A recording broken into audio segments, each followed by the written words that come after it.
Perkenalkan, nama saya Putu Sinuarta dengan 3 digit tim terakhir 209. Di sini saya akan memaparkan mengenai latar belakang dan rumusan masalah pada student project ini. Yang pertama itu adalah latar belakang. Nyeri pada lansia merupakan masalah umum yang bersifat kronis dan berdampak pada kualitas hidup, aktivitas harian, serta kondisi psikososial pada lansia itu sendiri. Perubahan fisiologis akibat penuaan itu memengaruhi persepsi nyeri dan keterbatasan kognitif atau komunikasi yang membuat lansia itu sulit mengungkapkan nyeri secara verbal. Oleh karena itu, perilaku nonverbal dan alat observasional penting dalam penilaian nyeri. Pengelolaan nyeri yang tidak dapat atau tidak adekuat dapat menurunkan fungsi fisik dan kualitas hidup pada lansia. Serta adapun rumusan masalah pada student project ini yaitu yang pertama, apa pengertian dan klasifikasi nyeri pada usia lanjut. Yang kedua, bagaimana perubahan fisiologis penuaan memengaruhi nyeri pada usia lanjut. Yang ketiga, bagaimana patofisiologi nyeri pada usia lanjut. Yang keempat, apa faktor risiko dan faktor pencetus nyeri pada usia lanjut. Dan yang terakhir, yang kelima, bagaimana penata laksanaan nyeri pada usia lanjut. Sekian dari saya, terima kasih. Sebelumnya perkenalkan, nama saya Nilu Patukwina Patritama dengan 3 digit Nintrai 235. Selanjutnya ada pula tujuan penulisan dari student project kami, yaitu yang pertama mengetahui definisi dan klasifikasi nyeri pada usia lanjut, yang kedua menguraikan perubahan fisiologis yang terjadi pada proses penuaan dan pengaruhnya terhadap nyeri pada usia lanjut, yang ketiga menganalisis patofisiologi nyeri pada usia lanjut, kemudian yang keempat mengidentifikasi faktor resiko dan faktor pencetus nyeri pada usia lanjut, dan yang kelima menjelaskan penata laksanaan nyeri pada usia lanjut. Kemudian ada pula manfaat penulisan dari student project kami ini, yaitu yang pertama manfaat teoritis. Penulisan ini diharapkan dapat memberikan kontribusi terhadap pengembangan ilmu pengetahuan di bidang kesehatan, khususnya dalam memahami konsep nyeri pada usia lanjut. Informasi yang disajikan dapat menjadi dasar teoritis bagi mahasiswa, tenaga pendidik, dan peneliti dalam mempelajari perubahan fisiologis, patofisiologi, serta pendekatan penanganan nyeri yang khas pada populasi lanjut usia. Manfaat yang kedua adalah manfaat praktis. Penulisan ini diharapkan dapat menjadi referensi bagi tenaga kesehatan dalam mengenali, menilai, dan menangani nyeri pada usia lanjut secara tepat dan aman. Dengan pemahaman yang lebih baik mengenai faktor risiko, mekanisme nyeri, dan penata laksanaannya, diharapkan kualitas hidup lansia dapat meningkat, nyeri dapat terkontrol dengan optimal, serta risiko komplikasi akibat nyeri kronis maupun terapi yang tidak sesuai dapat diminimalkan. Sekian dari saya, untuk selanjutnya akan dijelaskan oleh teman saya. Terima kasih. Perkenalkan, nama saya Kadi Dupayana dengan 3 digit Nintrai 145. Jadi nyeri merupakan pengalaman sensori dan emosional yang bersifat subjektif, sehingga dapat dirasakan meskipun tidak selalu ditemukan kerusakan jaringan. Nyeri tidak hanya melibatkan sensasi fisik, tetapi juga dipengaruhi oleh aspek psikologis dan emosional individu. Berdasarkan durasi, nyeri dibedakan menjadi nyeri akut yang berfungsi sebagai mekanisme proteksi tubuh dan nyeri kronis yang bersifat patologis karena menetap dan menimbulkan penderitaan. Nah, pada lansia sendiri, nyeri umumnya bersifat kronis dan lebih sulit ditangani akibat adanya perubahan sistem saraf pada tubuh mereka dan faktor fisiologis. Oleh karena itu, penilaian dan penata laksanaan nyeri pada lansia harus dilakukan secara kooperatif dan individual. Oke, sebelumnya, perkenalkan saya Niwelis Jakusumagiri dengan 3 digit NIM terakhir 005. Jadi selanjutnya adalah perubahan fisiologis penuaan yang mempengaruhi nyeri.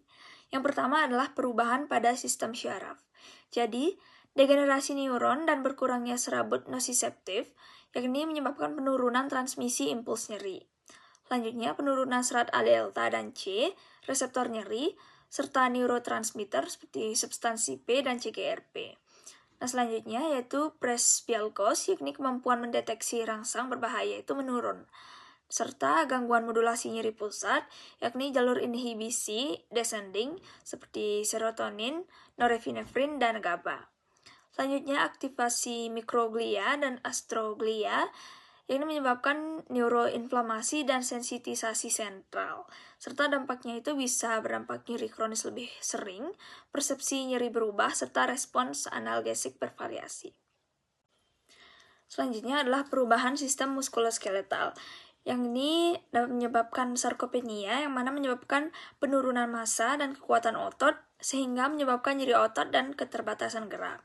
Selanjutnya akan kehilangan massa otot yang berkaitan dengan meningkatnya nyeri kronis pada lansia, serta penurunan kepadatan tulang, kekakuan kartilago, serta elastisitas tendon dan ligamen. Selanjutnya merupakan degenerasi sendi seperti osteoartritis ataupun osteoporosis dapat menyebabkan nyeri sendi dan gangguan mobilitas, serta dampaknya bisa terjadi penurunan fungsi gerak dan kualitas hidup lansia. Baik, saya akan melanjutkan sebelum memperkenalkan nama saya Kellen Opten Febri Siburian dengan 3 digit NIM terakhir 177. Pada penuaan, perubahan jaringan ikat dan kulit berperan penting terhadap nyeri. Seiring bertambahnya usia, kolagen dan elastin mengalami degradasi dan kekakuan, sehingga elastisitas kulit menurun. Kondisi ini membuat kulit lebih mudah mengalami cedera dan menimbulkan rasa nyeri. Selain itu, terjadi akumulasi AGS di dermis yang meningkatkan kekakuan jaringan. Akibatnya, kulit menjadi lebih sensitif dan rentan terhadap nyeri, bahkan pada rangsangan ringan. Lalu, fragmentasi kolagen dan penurunan daya regang kulit menyebabkan tekanan atau gesekan ringan, seperti dari pakaian atau posisi tubuh sudah dapat menimbulkan nyeri. Penurunan elastin serta perubahan matriks ekstraseluler juga berkontribusi pada iritasi kronis dan nyeri yang berlangsung lebih lama. Di sisi lain, berkurangnya jumlah reseptor sensorik pada kulit menyebabkan persepsi nyeri dangkal menjadi kurang akurat, sehingga nyeri dapat terlambat dikenali atau disalahartikan. Terakhir, proses penyembuhan luka yang melambat pada usia lanjut menyebabkan durasi nyeri lebih panjang dan meningkatkan risiko komplikasi. Terima kasih. Baik, di sini saya Valeska Ceris dengan NIM 101 akan melanjutkan mengenai penjelasan perubahan sistem inflamasi pada usia lanjut.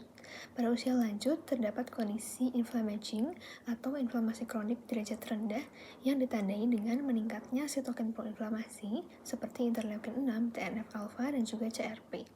Inflamasi ini memengaruhi sistem saraf perifer dan sentral sehingga embang nyeri pada lansia berubah. Peningkatan mediator inflamasi juga menyebabkan sensitisasi perifer dan sentral, sehingga rangsangan ringan dapat dirasakan sebagai nyeri atau nyeri dapat menjadi yang lebih berat. Selain itu, inflamasi kronis juga berperan dalam aktivasi mikroglia di saraf pusat yang memperkuat respons nyeri. Selain yang sudah disebutkan, pada usia lanjut juga terdapat penurunan hormon steroid seperti estrogen, testosteron, dan hormon DHA yang berperan dalam memodulasi nyeri.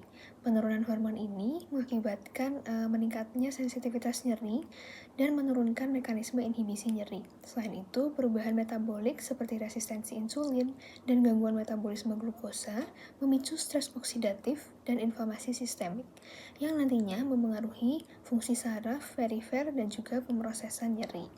Disfungsi sumbu HPA juga menyebabkan kortisol yang tidak stabil sehingga nyeri pada lansia cenderung lebih persisten. Pada usia lanjut juga terjadi perubahan farmakokinetik dan farmakodinamik. Hal ini terjadi karena adanya penurunan fungsi hati, ginjal, serta penurunan komposisi tubuh dan perlambatan metabolisme.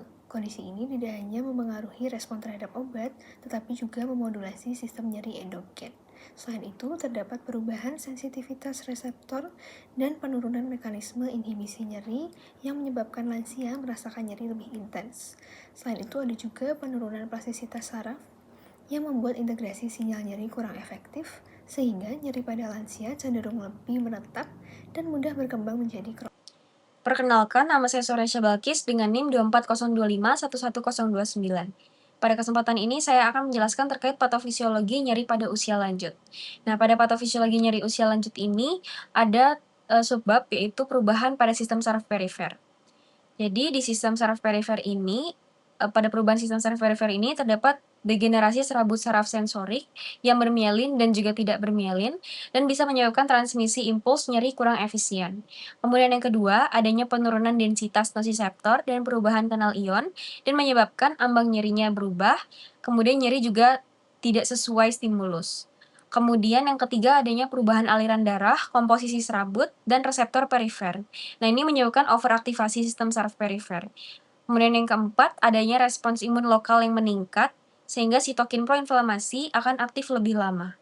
Kemudian yang terakhir, yaitu aktivasi nociceptor kronik, dan nyerinya ini bisa jadi lebih persisten, dan berperan besar pada nyeri kronik lansia. Kemudian yang kedua, adanya perubahan pada sistem saraf pusat. Nah, pada perubahan sistem saraf pusat ini, adanya sensitisasi sentral, yang dimana itu neuron di medula spinalis dan otak akan menjadi lebih responsif akibat aktivasi sel glial dan pelepasan sitokin proinflamasi. Kemudian juga ada penguatan dan perpanjangan nyeri, sehingga nyeri dapat bertahan meski stimulus perifernya itu sudah hilang. Kemudian yang ketiga, ada penurunan jalur modulasi nyeri descendant dan menyebabkan kemampuan menghambat nyeri secara endogen itu menurun. Kemudian yang keempat, adanya perubahan neurotransmitter dan konektivitas otak, sehingga nyeri yang dirasakan akan lebih mudah dan lebih intens. Kemudian yang terakhir, adanya respons terhadap analgesik yang menurun, dan nyeri lansia ini lebih sulit ditangani melalui mekanisme sentral saja. Perkenalkan, nama saya Hazal Afalazian Putra dengan 3 digit NIM terakhir 119. Jadi di sini selanjutnya saya akan menjelaskan mengenai peran inflamasi kronik. Pada usia lanjut, nyeri kronis dipengaruhi oleh inflamasi kronik derajat rendah yang disebut inflammaging. Kondisi ini ditandai oleh peningkatan mediator proinflamasi seperti interleukin 6 dan tumor nekrosis faktor alfa.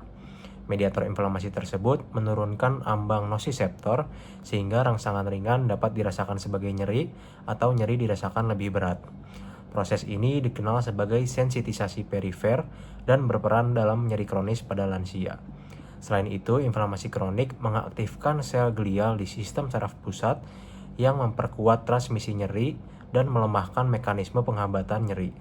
Akibatnya, nyeri menjadi lebih menetap dan sulit dikendalikan pada usia lanjut. Selanjutnya, saya akan menjelaskan mengenai perubahan neuroplasticity dan degenerasi fungsional. Neuroplasticity adalah kemampuan sistem saraf untuk beradaptasi terhadap rangsangan nyeri. Pada usia lanjut, kemampuan adaptasi ini menurun sehingga modulasi nyeri menjadi kurang efektif. Nyeri yang berlangsung lama dapat memicu neuroplasticity maladaptif berupa penguatan jalur nyeri eksitatori dan penurunan jalur inhibitori. Hal ini menyebabkan nyeri tetap dirasakan meskipun rangsangan awal telah menghilang. Selain itu, proses penuaan menyebabkan degenerasi fungsional neuron, seperti penurunan metabolisme sel saraf dan gangguan konektivitas otak. Kombinasi perubahan ini membuat nyeri pada lansia bersifat persisten dan sulit ditangani. Baik, presentasi akan saya lanjutkan. Sebelumnya perkenalkan, saya Made Graha Hariwardana dengan 3 digit NIM terakhir yaitu 077. Hari ini saya akan melanjutkan presentasi pada bagian faktor risiko nyeri pada lanjut usia atau pada lansia. Jadi, pada PPT pada slide ini ditampilkan diagram mengenai faktor risiko nyeri pada lanjut usia yang bersifat multifaktorial dan juga saling berinteraksi satu dengan yang lainnya. Nyeri pada lansia tidak hanya disebabkan oleh satu faktor tunggal, melainkan merupakan hasil interaksi antara faktor biologis, psikologis, dan juga sosial. Pertama dari aspek biologis terlebih dahulu. Jadi, seiring bertambahnya usia akan terjadi perubahan fisiologis dan juga bersifat degeneratif, terutama pada sistem muskuloskeletal. Kondisi seperti osteoartritis dan juga degenerasi tulang belakang menyebabkan penurunan elastisitas jaringan sendi dan juga tulang rawan. Proses ini memicu inflamasi kronis dan juga stimulasi nosiseptor secara berkelanjutan sehingga meningkatkan risiko terjadinya nyeri kronis pada lansia. Selain itu, perubahan degeneratif tersebut juga berdampak pada gangguan propriosepsi dan juga kontrol motorik. Penurunan fungsi ini berkontribusi terhadap ketidakseimbangan postur dan juga peningkatan beban mekanik pada sendi serta tulang belakang yang secara klinis sering muncul sebagai nyeri punggung bawah dan juga nyeri sendi pada lansia. Faktor biologis lain yang perlu diperhatikan itu adalah nyeri akut pasca operasi, khususnya pada tindakan bedah ortopedi. Studi menunjukkan bahwa nyeri akut yang berat dalam 24 jam pertama pasca operasi, terutama saat mobilisasi, merupakan prediktor penting terjadinya nyeri kronis. Hal ini diduga berkaitan dengan luasnya trauma jaringan dan juga kemungkinan keterlibatan syaraf. Dari aspek psikososial, lansia dengan nyeri kronis sering mengalami gangguan-gangguan psikologis seperti depresi, kecemasan, gangguan tidur, serta isolasi sosial. Faktor-faktor ini tidak hanya memperberat persepsi nyeri, tetapi juga berperan dalam mekanisme sensitisasi sentral. Secara neurobiologis, kondisi ini berkaitan dengan neuroinflamasi, disfungsi aksis hipotalamus hipofisis adrenal, serta perubahan neurotransmitter yang memengaruhi regulasi emosi dan juga persepsi nyeri. Kombinasi faktor biologis dan juga psikososial tersebut pada akhirnya akan berdampak pada penurunan kualitas hidup lansia itu sendiri yang ditandai dengan keterbatasan fungsional, disabilitas, serta penurunan kesejahteraan mental dan juga sosial. Oleh karena itu, sebagaimana ditunjukkan pada bagian bawah diagram, penanganan nyeri pada lansia tidak dapat dilakukan secara parsial. Pendekatan yang dianjurkan adalah pendekatan biopsikososial dan juga yang multidisipliner, yang mencakup manajemen medis, rehabilitasi fisik, serta intervensi psikologis dan juga sosial, guna mencapai pengendalian nyeri yang optimal dan juga peningkatan kualitas hidup lansia. Baik, sekian yang dapat saya sampaikan. Terima kasih. Perkenalkan, saya Imadedaran Marlon Gunawan dengan 3 digit NIM terakhir 151. Di sini saya akan menjelaskan faktor-faktor yang dapat mencetuskan nyeri pada pasien usia lanjut. Adapun ada 4 faktor yang dapat mencetuskan nyeri. Yang pertama adalah penyakit yang sudah ada sebelumnya atau underlying disease seperti kanker, nyeri orofacial kronik, sakit kepala kronik, hingga fibromyalgia. Selain itu, terdapat juga penyakit yang prevalensinya meningkat sering meningkatnya usia dan juga tidak kunjung sembuh.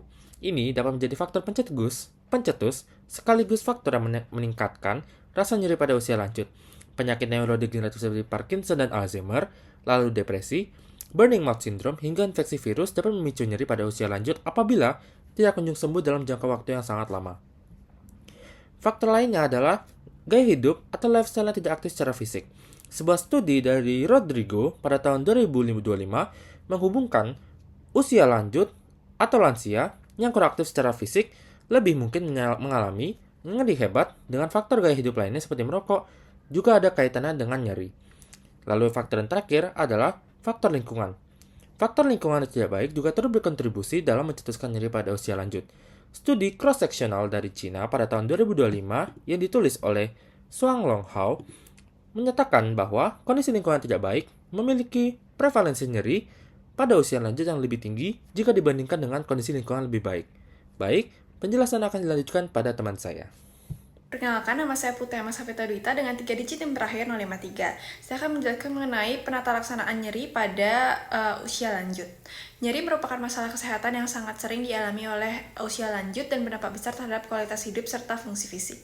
Prevalensi nyeri kronis tinggi baik pada lansia yang tinggal di komunitas maupun institusi. Kondisi ini menjadi lebih kompleks karena adanya perubahan fisiologis akibat penuaan seperti penurunan fungsi ginjal dan hati, perubahan komposisi tubuh, serta meningkatnya sensitivitas terhadap obat. Menata laksanaan nyeri pada lansia harus dilakukan secara hati-hati dengan prinsip start slow dan go slow. Hal ini penting untuk minimalkan efek samping obat. Mengingat lansia sering memiliki penyakit penyerta seperti menggunakan banyak obat sekaligus ataupun polifarmasi. Paracetamol direkomendasikan sebagai terapi lini pertama untuk nyeri ringan hingga sedang karena relatif aman pada lansia. Namun, dosis maksimal tetap harus dibatasi untuk mencegah hepatotoksisitas. Penggunaan OAINS pada lansia sebaiknya dibatasi karena meningkatkan resiko perdarahan saluran cerna, gangguan ginjal, dan juga kejadian kardiovaskular. Pada nyeri sedang hingga berat, opioid dapat dipertimbangkan dengan pemantauan ketat terhadap efek samping seperti sedasi, konstipasi, dan peningkatan risiko jatuh. Selain obat, pendekatan non-farmakologis memegang peranan penting dalam pengelolaan nyeri kronis pada lansia. Dan latihan fisik, terapi kognitif perilaku, mindfulness, dan modalitas fisik terbukti dapat menurunkan intensitas nyeri serta memperbaiki fungsi aktivitas hari-hari. Pendekatan ini juga membantu menurunkan gejala depresi dan juga katastrofisasi nyeri.